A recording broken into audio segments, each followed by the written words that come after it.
Good morning. Good morning. It's a real pleasure to get to speak here this morning, especially twice in a row.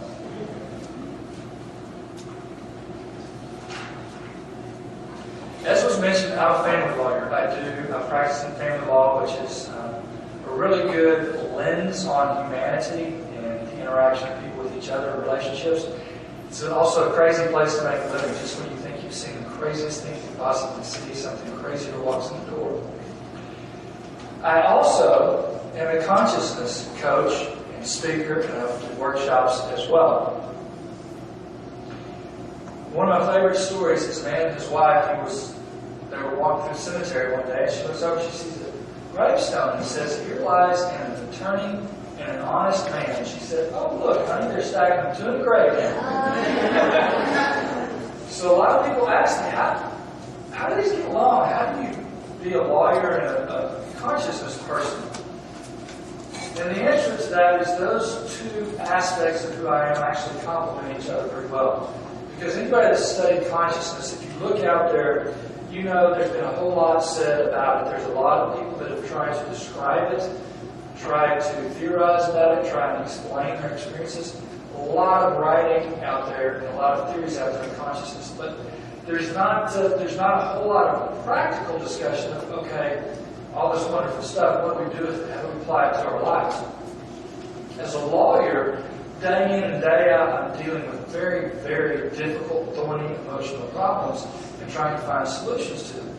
So the lawyer side of me takes the consciousness side of me and says, how do we take all this stuff and drill it down into a practical form where people can apply it and use it in their lives?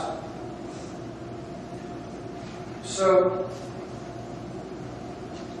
for me, the real question of consciousness is, how do we use it to improve our experience of life? How do we use it to improve the way we act with and care for our fellow human beings? And how do we use it to make us happy? To address that, we have to start talking about the ego. And there's a lot of different definitions out there for ego, but I'll take the one that I use and how I'm using it in this discussion. The ego basically is the alarm system for the physical body. It's what tells us there's danger, or something's wrong, or we're in trouble. It's what draws the line between me and you.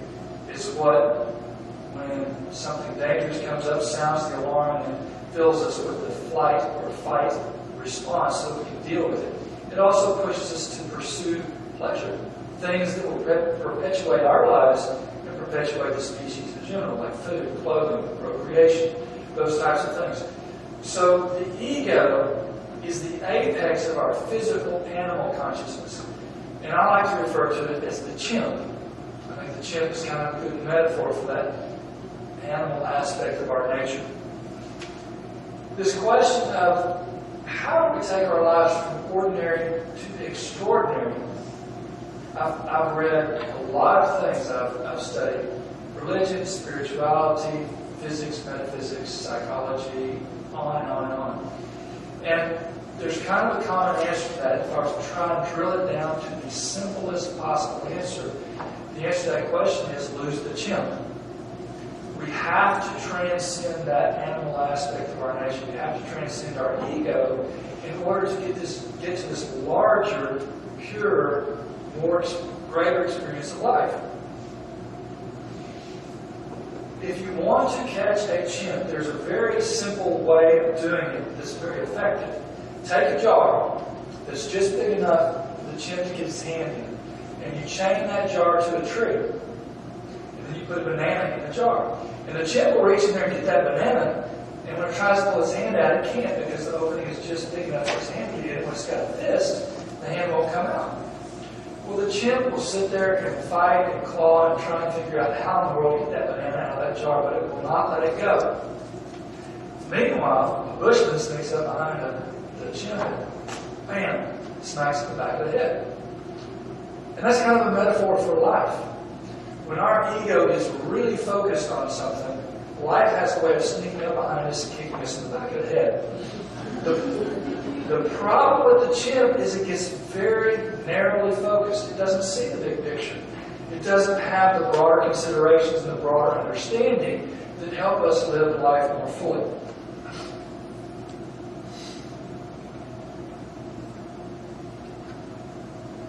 I want to talk about a few examples of bananas with the ego so we can kind of get an idea of what we're chewing at here. Example number one, self-interest. There was a couple that had amassed a very nice art collection over many years. They had a palatial home and they had all these pieces of art displayed around their home. And they're sitting around at dinner one night and they had two teenage daughters. And one of the daughters is looking around and said, "When y'all die, we can sell these, can't we?" And Mom, without skipping a beat, said, "If you inherit them." So the daughter's chimp was focused on self-interest. When she looked around, what she saw was these things that she could sell to get what she wanted. Security, a date, a car, whatever the case may be. She saw that as a resource. But the chimp was completely blind to what it meant to her parents. The chimp missed the fact that they had invested a lot of time and energy in acquiring this collection of art, and it meant something to them. It meant something very important to them. And as a result, the chimp may well have talked itself out of an inheritance. Bad chimp. Bad chimp. Another example of banana is vanity. There was a young cowboy, and he was just starting to make his way in life, and he bought a new ranch. And he invited a whole bunch of people in the town out to his new ranch. And, he was a handsome fellow. He was kind of a rage amongst the ladies. But when the people came, there was a new young lady that came who just moved to town. And the cowboy kind of took an interest to her. She was a cute young thing, very bubbly personality, and was rather attracted to her. So they're going through his ranch, and he's showing them, they're walking by the field, and he's showing them his new herd of cattle that he's purchased. And there's a cow out there, and she's grazing. And over here's this big bull. And he saunters up to this cow like a majestic beast that he is. And the cow looks up from grazing, and her eyes are big like this, kind of got that deer in the headlights look. And the bull walks right up to her, starts rubbing noses with her. And it looks like these two cows are kissing. This cowboy kind of leans over to this young lady and says, "That looks like fun, doesn't it?" And she said, "Well, it's your cow."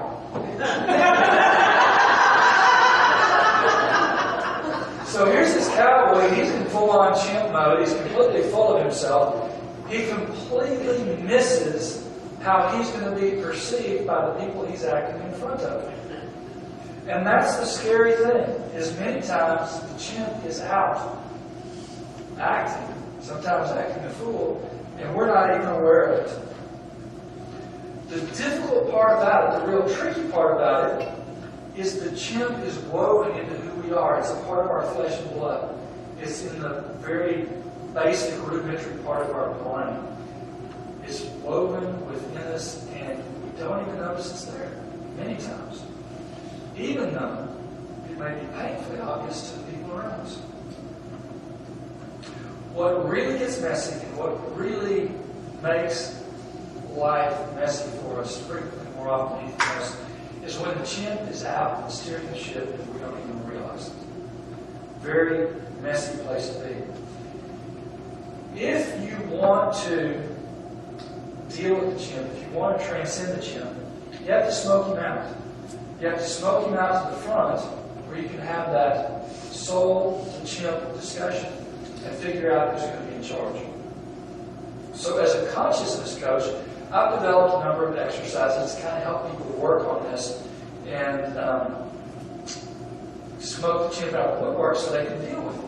One of the exercises or challenges that I have given people is when you are in the middle of a conversation and it gets heated and you know you are right and you know they are wrong, stop and say, "You know what? I'm wrong. You're right. I hadn't looked at it like that." Try that and see what happens. The chimp will come running. "No, chimp right. Arguing chimp banana." The chimp wants to win. The chimp wants to be right. And it will fight you tooth and nail to keep you from giving that up. So now I want to flip and look at the other side of the table. I want to talk about what happens when we get confronted with these situations and we set the chimp aside. aside. We transcend the chimp and we respond with our higher nature. Here's the amazing thing. If you watch this, you'll see this in these examples. You'll also see it in people's lives. Time and time again, when people set the chimp aside and respond from their higher self, frequently something will happen and they will get an unforeseen benefit they weren't even expecting. Here's some actual examples from people that I've worked with. There was a lady named Dee, and she was having a difficult time with her son. He was entering his teens. He was feeling that macho thing, needing to assert his independence and all that kind of stuff. So they were butting heads. It was a power struggle. And they got into a rather heated argument, and they were arguing about a particular thing. Well, Dee knew she was right, because, of course, she was the mom, and she had more life experience, and she knew that he was missing some things in how he was looking at this. But he just saw it as a power struggle. So they're in this really tense argument, and right in the middle of it, she decided to do what I challenged her to do. She just stops and she says, "You know what? You're right. I hadn't looked at it that way, but you make a good point." She said he froze up, his eyes got this big. He didn't know what to do with that. He just stopped in his tracks. And she told me later, she said, "In retrospect, I realized that in that moment, my son realized that he was more important to me than my pride. And to him, it felt like love." She said it changed the entire course of the conversation, and it changed the course of their interactions after that, because it was no longer a power struggle. It became about the facts and which direction is smarter to go. So she got this unforeseen benefit of a significantly improved relationship with her son by that one act of stepping aside from the chimp and responding to her higher self. Another example. A lady that I worked with, she was going to a job fair. A big company was hiring, had a specific number of positions. And so they invited a bunch of people to come, and then later would interview them. So she's at this thing, and she's at the social part where a lot of people are in the meet and greet, they're getting to know each other, they're talking about business and whatnot. And she's talking about a particular subject, and a guy that's next to her says, "That's just stupid. That's completely idiotic to look at it that way." Well, of course, her chimp wants to respond in chimp mode and fight back and say, "No, you're an idiot because you aren't smart enough to figure out what I'm saying." But she didn't. So she sets the chimp aside. She responds with her higher self. She says, "Well, okay." And she just goes on with another part of the conversation. Here was the unforeseen benefit to her. While her chimp was worried about looking foolish, because the chimp never wants to look foolish, never wants to lose an argument. What happened later that day was a lady that worked at the company pulled her aside and said, "I saw the way that you handled that guy." She said he was just itching for aggravation, but you were so diplomatic and you had so much poise in the way that you dealt with him. I really admire that." And they hired her. So if you watch life and you watch people interact with life and you look for this, what you will see time and time again is when people respond with their higher selves instead of their chimp, things go a lot better. It seems in one incident like not a big thing, but I call it a superpower, because if you think about that and you imagine that little thing happening time and time and time again, week on, week off, over a period of years, the compound effect is huge. There's a whole lot of other reasons too, but I don't have time to get into them.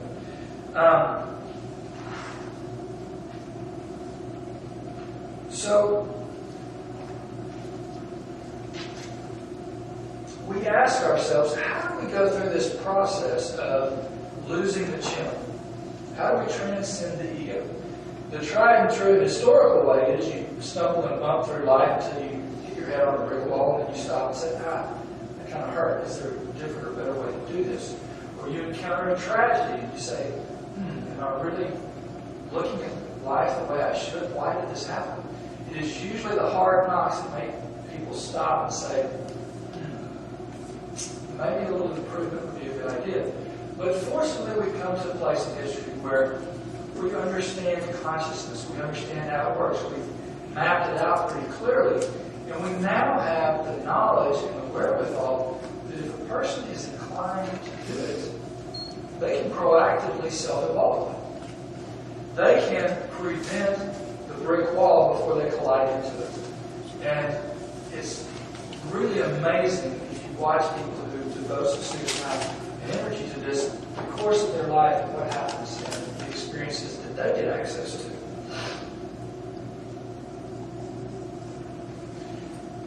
Sherlock Holmes and Watson went camping one weekend. They go down to the lake, they catch some fish, bring them back after they've set up camp, they cook the fish, eat the fish for dinner, smoke their pipes, and then roll into bed. About 2 o'clock in the morning, Sherlock pokes Watson in the ribs and goes, "Watson, are you awake?" And Watson said, "Well, I am now." And Sherlock said, "Watson, look up and tell me what you see." Watson says, "I see millions and millions of stars." Sherlock says, "And what does that tell you?" And Watson said, "Well, meteorologically, it tells me we're having good weather. We're probably not going to get rain on tomorrow. Astrologically, it tells me when to fall. And philosophically, it tells me that we are tiny specks of dust in a very large universe." "Why? What does it tell you, Sherlock?" Sherlock said, "Watson, it tells me somebody stole the tent."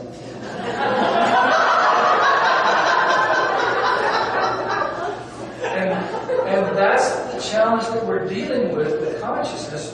What's obvious to some is not obvious to others. And the reason for it is because it's hiding in plain sight.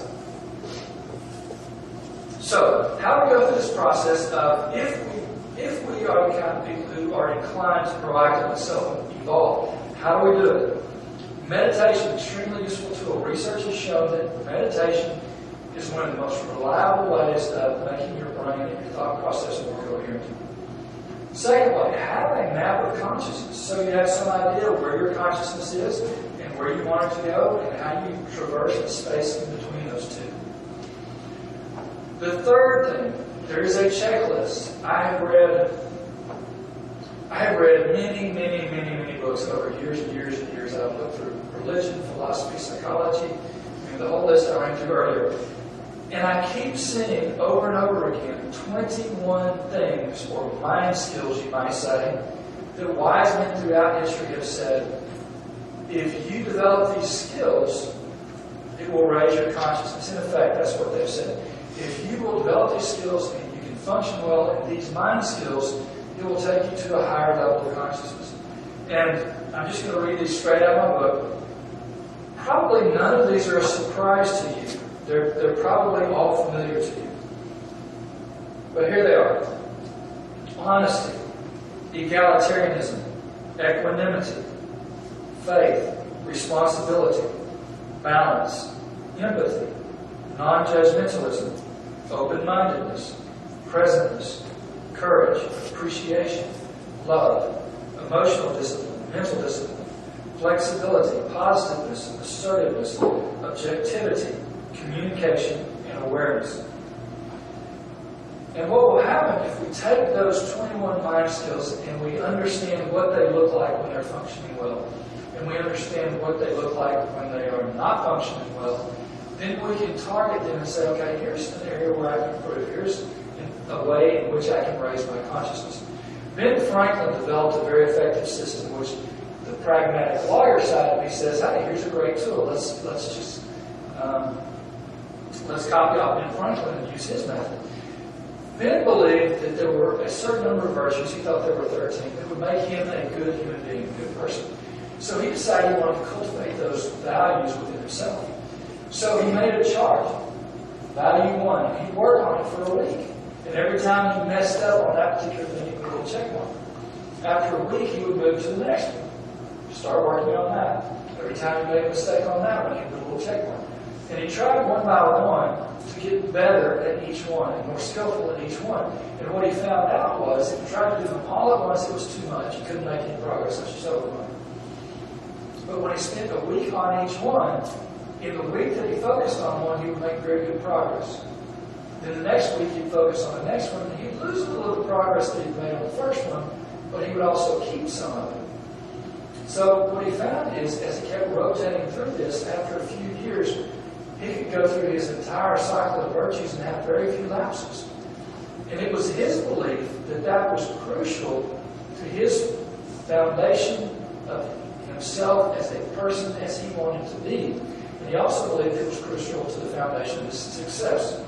So, if we follow this example and we proactively work on ourselves and we proactively evolve our consciousness, we can move out of experiencing life as a chimp and move our lives from ordinary to extraordinary.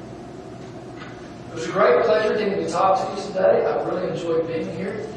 You've been a wonderful group of people. And now the next thing that we're going to go to is our closing hymn. And it is